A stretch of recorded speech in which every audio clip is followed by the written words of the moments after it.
I'm really inspired to be sharing an interview I have conducted with Nicholas Charles, the author of the #1 Amazon bestseller, Family Prosperity. Interestingly, a lot of people have preconceptions about what that means.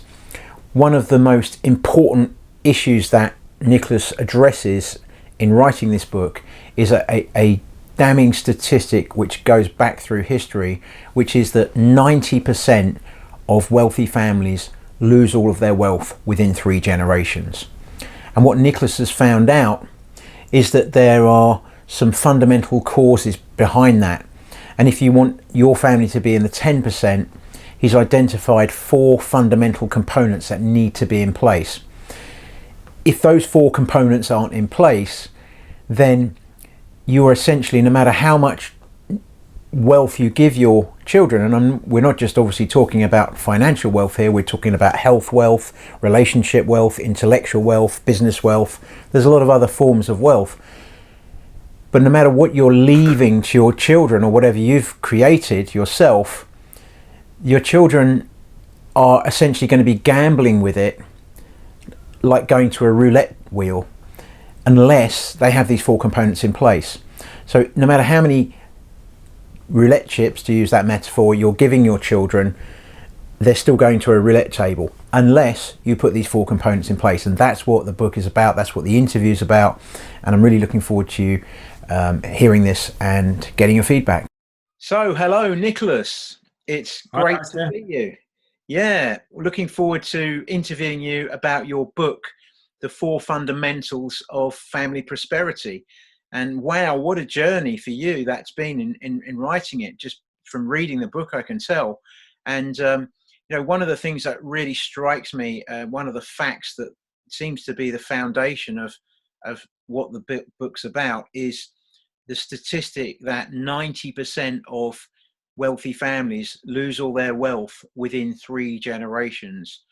Wow. I mean, that's a pretty interesting statistic. So yeah, what I'm most interested in is, how did you come about with that statistic and your own personal story? How did that all come about and end up in you writing this book and providing this family prosperity service that you now provide? It's a pretty damning statistic, and but the reason why I was fascinated by all this is because of my own personal story, as well as it being a great business opportunity, and we'll talk about that later. But essentially, this whole 90% of families, well, more than 90% of families lose their wealth, termed the phrase "shirt sleeve to shirt sleeves" within 3 generations, because essentially the first generation will make it. If there's again a 70% chance of it all going by the time within 2 generations, so i.e. your children will lose all the money that you've created. But if it does survive 2 generations, then there's a more than 90% chance that the 3rd generation will lose it. And you can see that even in society. Look up Forbes' rich list. Over 70% of wealth today, we're in 2020, and how long has wealth been around for? How many thousands of years has wealth been around for? Yet over 70% of the wealth is held by 1st generation. It's a frightening statistic. So in terms of my personal story, I was part of the cycle of shirt sleeve to shirt sleeves within 3 generations. So my father should have been 3rd generation wealth, ended up becoming 1st generation because his father lost it all. So by the time my father was, so my great grandfather, I've got to get the greats in there. So my great grandfather was a millionaire in his own right. But by the time my father was 8 years of age, he lost it all. It was all gone. The money had all gone.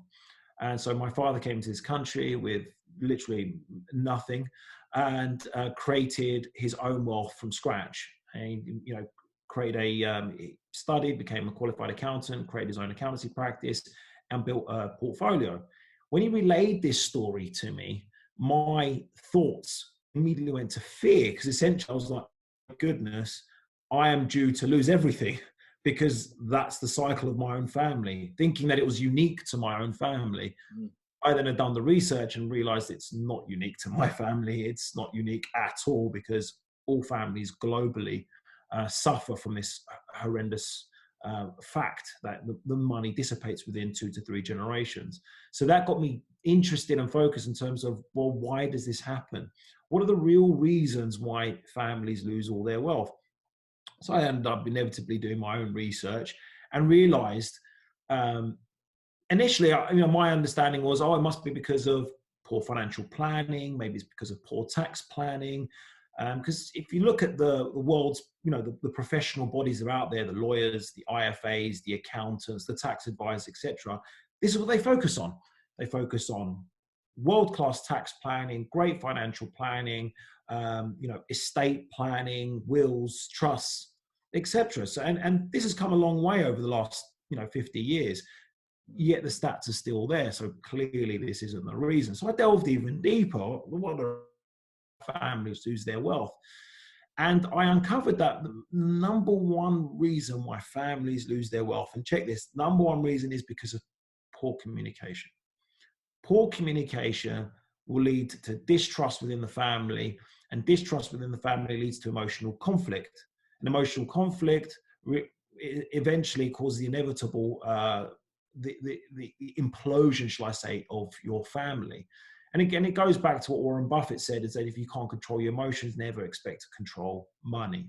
And the same thing applies to families. And by the way, this research is highlighted in my book. It comes from Vic Prizer and Roy Williams. They're basically researchers in the United States, and they looked at 3,250 families over a 25-year period to uncover the real reasons. 60% of those families failed financially because of poor communication and lack of trust. Wow. Then I looked in more detail. Okay, what's the other reason? So 60%, and it was 25% failed because of a lack of poor communication for the next benefit, for the next generation, i.e., preparing your heirs to receive the wealth. And you see this time and time again, whereby great estate planning, great tax planning gives, it makes the money being passed out in an efficient manner. But if you're not prepared to receive the wealth, then that becomes a very, very dangerous thing to have. I tell all my clients, and I tell people when I go on stage, I go, can you imagine, think back when you're 18 years of age, what were your experiences? What did you know about money? Relatively nothing. And all of a sudden, some trustee that you've never met before in your entire life gives you a check for £1 million or 10 million, whatever it is, a huge amount of money. What are you going to do with it? Yeah, it's a bit like, like lottery winners, isn't it? You hear lots of stories. I think there's some stat that 70% of them after 15 years have become bankrupt or something. 70%. It's a high number that I've certainly heard. So I guess it's the same sort of thing where if you just give people a load of money and they're not ready for it, they're going to blow it. Correct. And you see it, and it's not just having a lot of money, it's also within family business. If you're not preparing the next generation to take over the family business, just because they're your bloodline doesn't make them the right person to take over the business. And yet, that it's even been coined, it's called nepotism, essentially, by, the fact that, you use your son or your next generation to take over the business is actually very destructive for that family business. And that again, that's a damning stat. You see it time and time again. I see it within my accountancy world, as well as speaking to multiple professionals, that this is a major problem. And again, so we go on to 60%, 25%, and 10% of families failed because of essentially a lack of vision. Creating a vision that generates a purpose greater than the individual needs of each family member, and 5% are for other reasons. Now, if you look at, so you got a problem, the loss of wealth over multiple generations. The cause is 95% because of poor communication, lack of preparing the heirs, and a lack of purposeful vision for the wealth in itself. And then you look at who out there at the moment today helps families overcome that particular problem. And you struggle to find them. I mean, I struggle to find them. I'm like, who's out there to make these strategic decisions, or to help families make these strategic decisions, help them, encourage them to have effective communication, help prepare the heirs either to receive the wealth or to mentor them within the family business? And who's there to help them facilitate and create a vision, create the individual needs of each family member? I mean, forget, so you've got essentially 99.9% of the professional world out there focuses on a problem that's only 5% of the cause. Yeah. And that to me was just a frightening aspect. And it made me realize that, oh my goodness, I need to go out there and not only communicate this as a problem for many families, but also create a service product that helps families resolve that 95% issue. So, I mean, I guess a lot of people listening to this will be wondering, what are the kind of solutions? I mean, so the four fundamentals are, obviously number one is communication, for example. What kind of solutions would you have to address that one that you might want to share here? What kind of approach would you have? So the one thing we communicate more than anything else is the problem. So what I've realized with a lot of high net worth families and wealthy families in general is they don't understand or appreciate the problem. So the issue that I had wasn't focusing on the solution, it was actually focusing on communicating the problem to get people to realize what the real problems are to their wealth. And the problem is you got to go for the the emotional heartstrings, shall I say. No family that I've ever met has the intention to leave a lasting legacy of their children destroying the wealth, having an addictive problem with its drugs, gambling, or alcohol abuse, or even or just as bad, destroying the business they've worked for 40, 50, 60 years to create and build. Well, I tell them, well, guess what? That's the legacy you're going to leave. Because if you don't put anything in place, you're leaving it to chance. Yeah. You're gambling with the legacy, your wealth legacy. And again, wealth, fascinating topic, because when you talk about wealth generally, what is wealth? And wealth in its sense, everyone understands financial wealth. So financial wealth is really straightforward. It's your assets, it's your money, it's your shares, property, real estate, etc. So everyone's appreciative of what financial wealth is. But what else is there? What else is the wealth? Well, what about the human intellectual capital, the stories, the experiences, the expertise behind the wealth? Mother's story, father's story. How was the money created? How was the business created? What did it take to create all that? What was it like not having money? Again, communicating that to create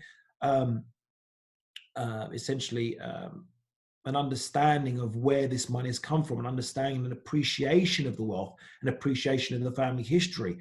That needs to be passed down. That is wealth. That is real wealth.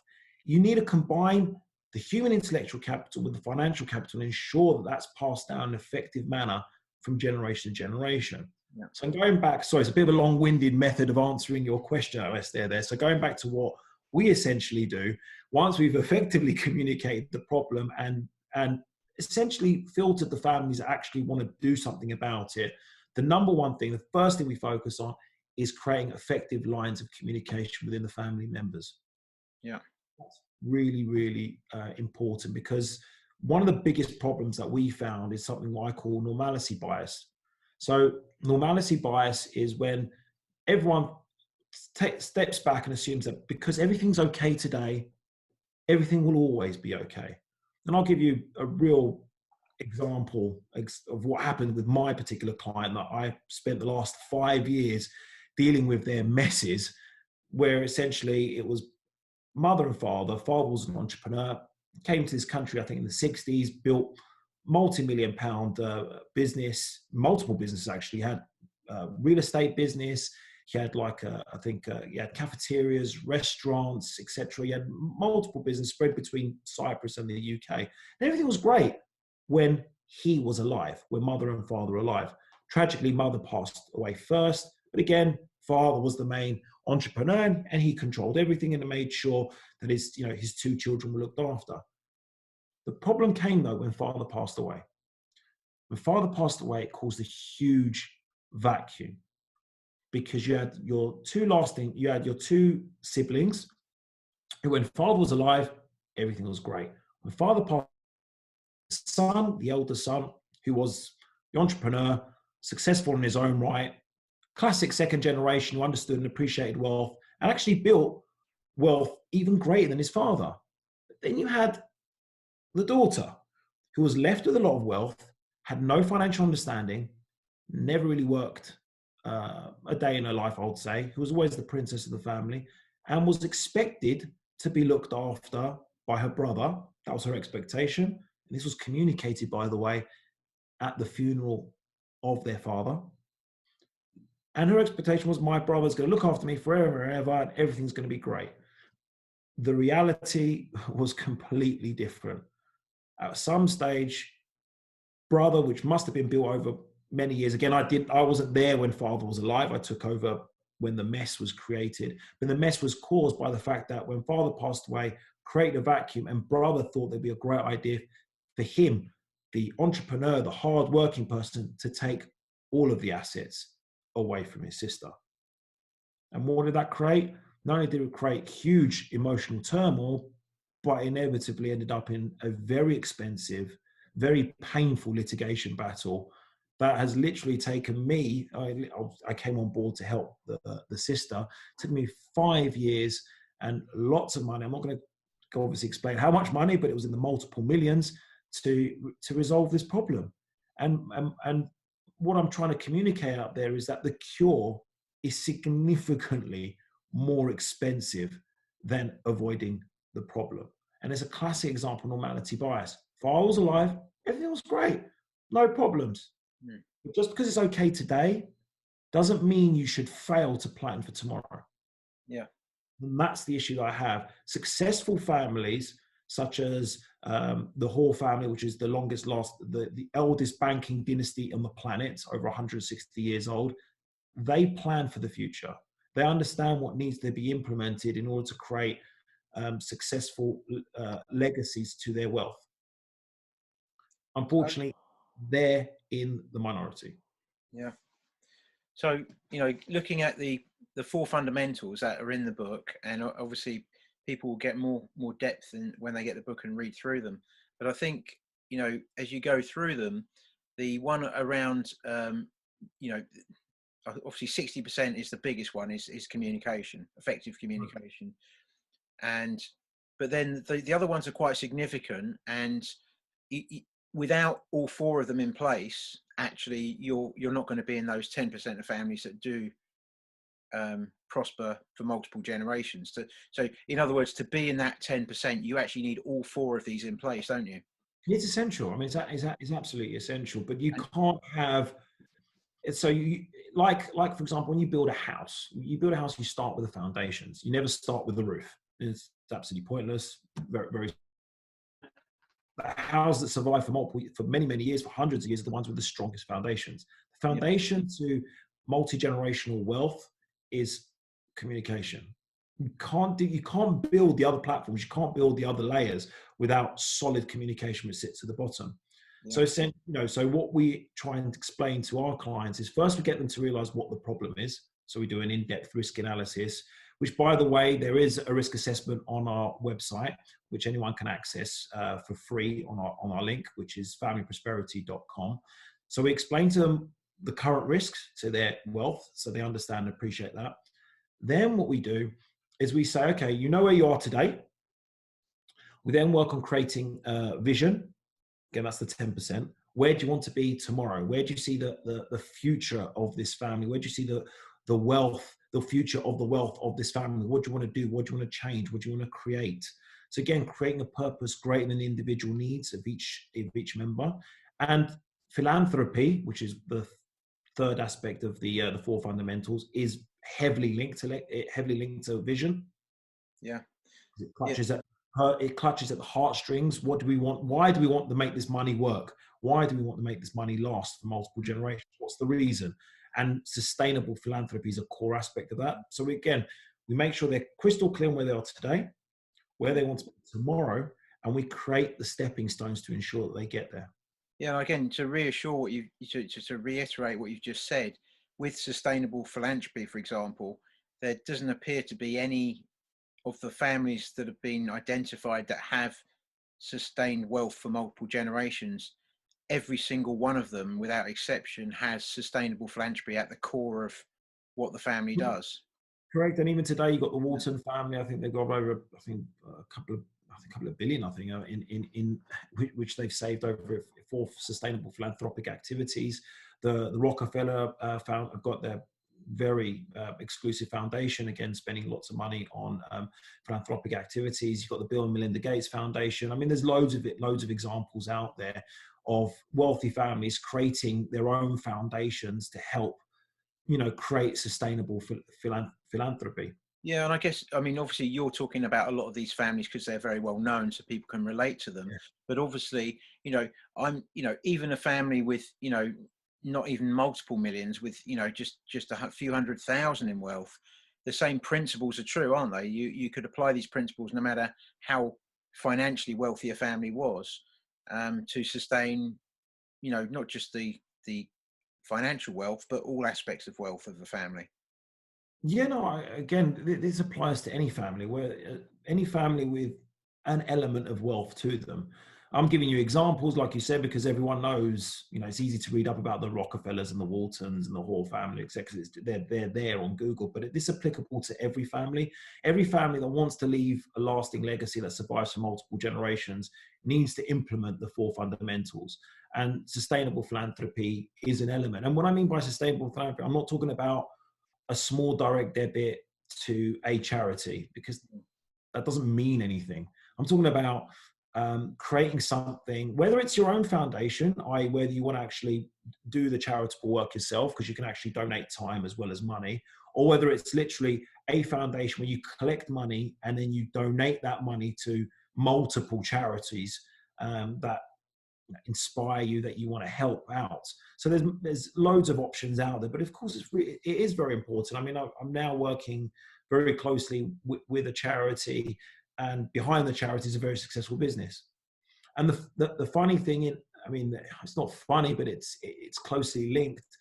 Having a sustainable philanthropic arm provides goodwill, which inevitably creates goodwill for your business. So having that, so it's not the real reason why you should do it, but you will have, you will have follow through effects on your business, because you're going to create massive amounts of goodwill through your through your charitable work. Okay, great. The other like fourth component, which is kind of an interesting one, is aligned professional services.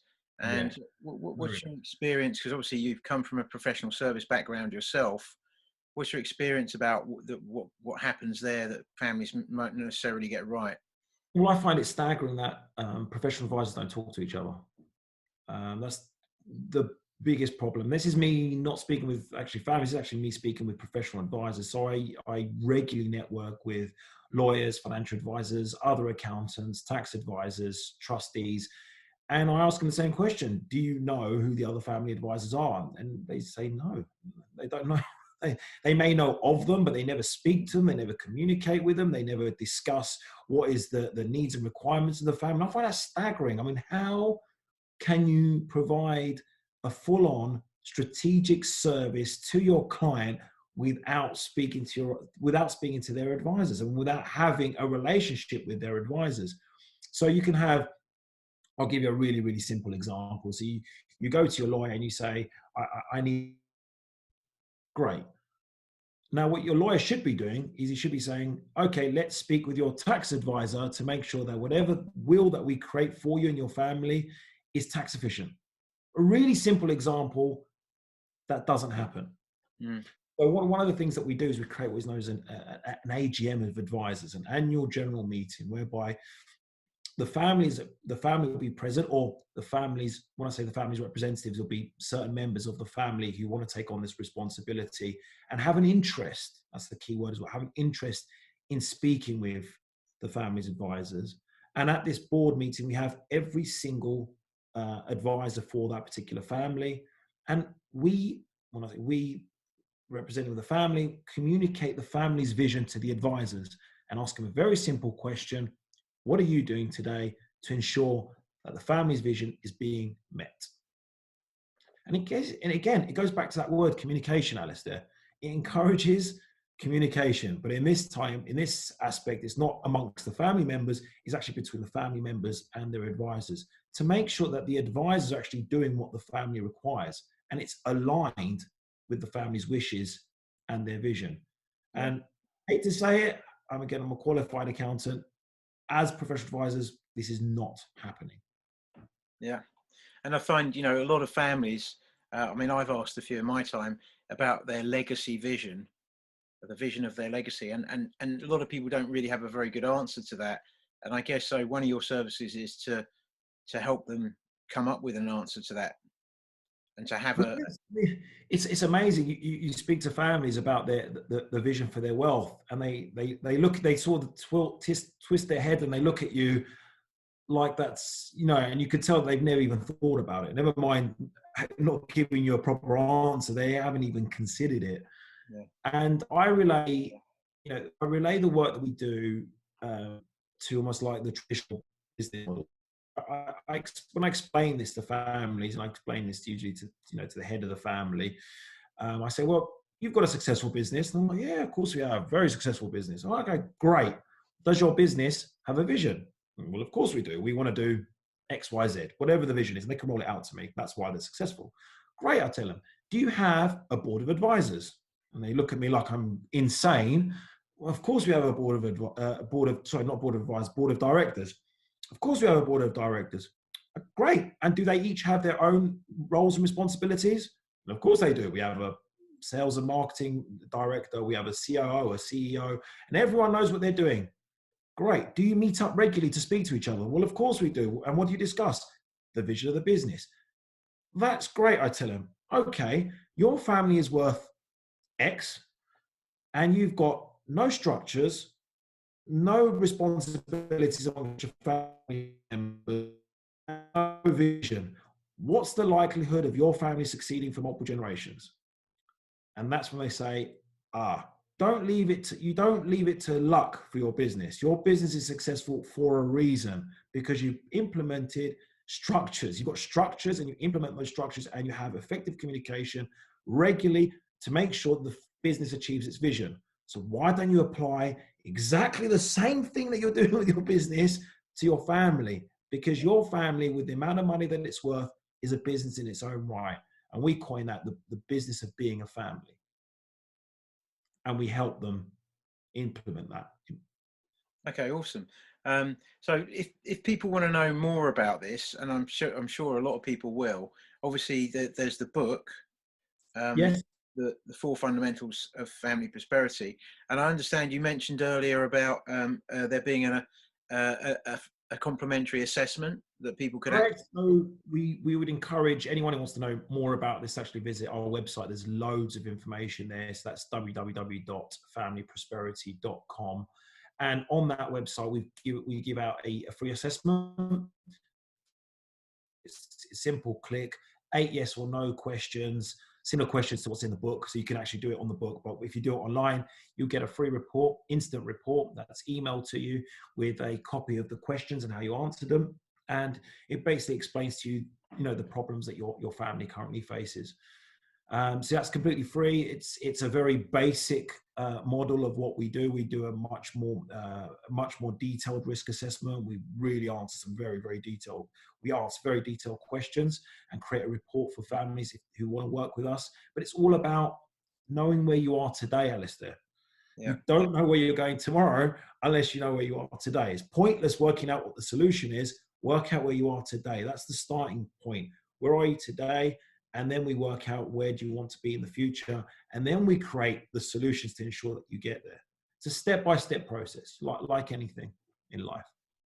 Okay. I mean, look, it's been wonderful talking to you, and I've got so many other questions I could ask you, but I know we're kind of short of time. But I guess the book is a fantastic read, and it really captures a lot of things. Because I think a lot of people think that family wealth is just about getting the right wills drawn up and having the money put in the right place, and that's what I think so many people think that, and what you're doing is you're really shattering that illusion, and you're providing a lot of services that are nothing to do with traditional professional financial services. They are to do with getting people communicating better, properly together, getting them to create a structure within the family, getting them to have a vision bigger than the family itself. So these are the kind of things that I found fascinating in the work you're doing and in the book. And again, I think your website's got a lot of great information in it as well. So I'd recommend people do that. Is there anything you'd like to say to people as we sign off here? funniest thing, reiterating what you just said, Alistair, is I actually had to put on my website that we are not financial advisors. We actually had to communicate that, because like everyone assumes that family, when you speak about family wealth and family prosperity, it's all about financial advice. We're not here to look after the money. We're here to look after the family. That's what we do. That's the service. We let the financial advisors look after the wealth and look after your investments and your funds and whatnot. We're here to look after the family, because that's the most important aspect of your family's legacy, the family in itself. Okay, awesome. And you know, and it's interesting because one of the 4 fundamentals is preparing the heirs. And I think Correct.